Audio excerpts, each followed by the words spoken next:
Hello friends! Just a quick video on this wonderful camera tester that I recently purchased on Amazon. The link for this tool will be in the description. This is not a sponsored video.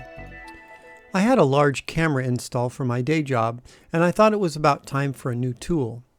If you search on Amazon for camera tester, you can see that as of this moment, Rsrteng, if I'm pronouncing it correctly, seems to have a significant product saturation. The model I decided to purchase was the IPC 9800 ADH Pro. It must be a relatively new offering because there don't seem to be any reviews.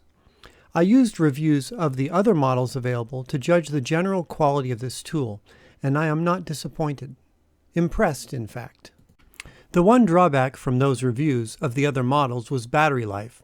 However, my experience with this model exceeded all expectations, lasting for a couple of full days of installation and still showing over half battery life remaining.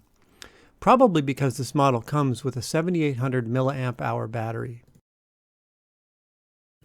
The IPC 9800 ADH Pro is absolutely filled with features, so many it boggles the mind.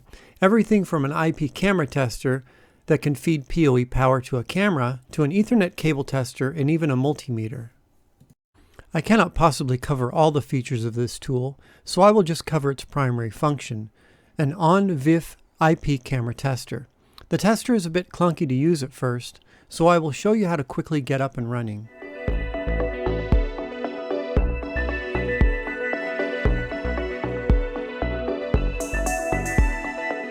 You turn the unit on by long pressing the power button. I think this unit is using an Android operating system. The power button functions just like a tablet. Long press for power on and off, quick press for the screen on-off.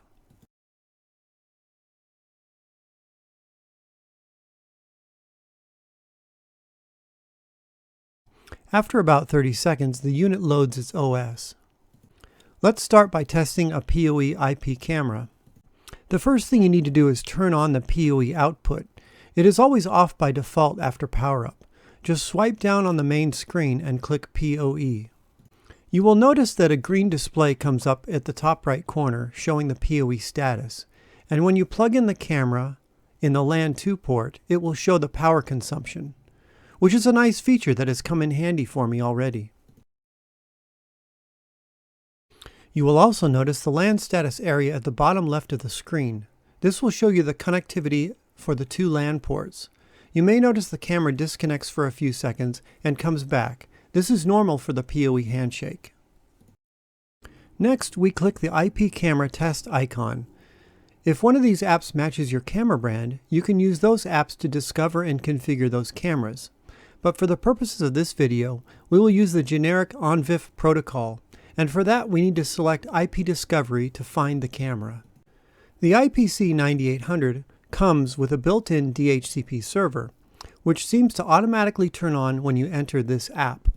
So after a few seconds, the tool hands the camera an IP address, and when it finds the camera, it plays an alert noise and displays the camera's new IP here.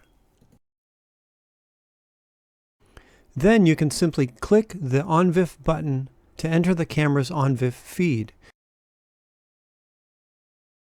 If the credentials are incorrect, you click the logout button and change them.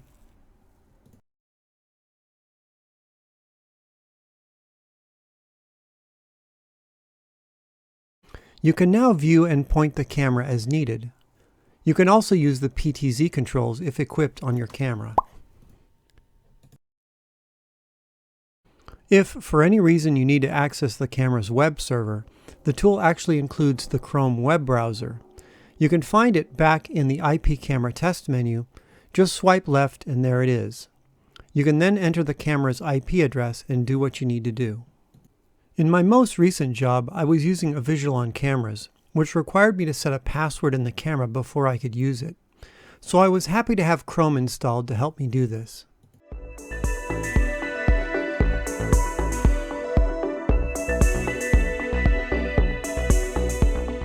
Have you ever wanted to test the Ethernet jack that the camera was plugged into to verify you can see the network switch and test for PoE?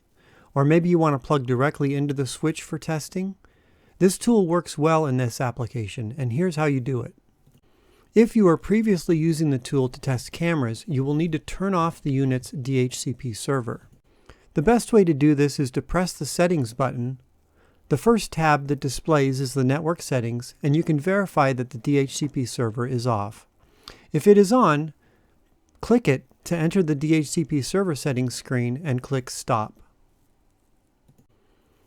Pressing the Return button brings you back, and we can see our old addresses are still present here. In this example, IPSetIn is set to dynamic, so that means we ask the network for an IP address. You can change it to static and enter one manually if desired. Now, when we plug our feed cable from the switch into the LAN 1, our tool is going to get an IP address from the network, but it will not display here for some reason. The setting, refresh, and circle icons do not make the new IP address visible here either.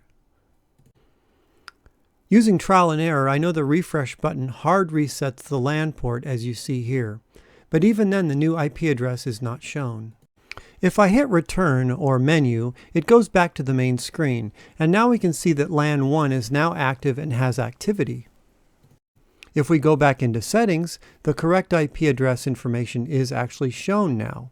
I'm pretty sure this is a bug, and I have reported it to the manufacturer. Now from here we can go back into our IP camera test menu and select PoE detection to test for our network switch's PoE output.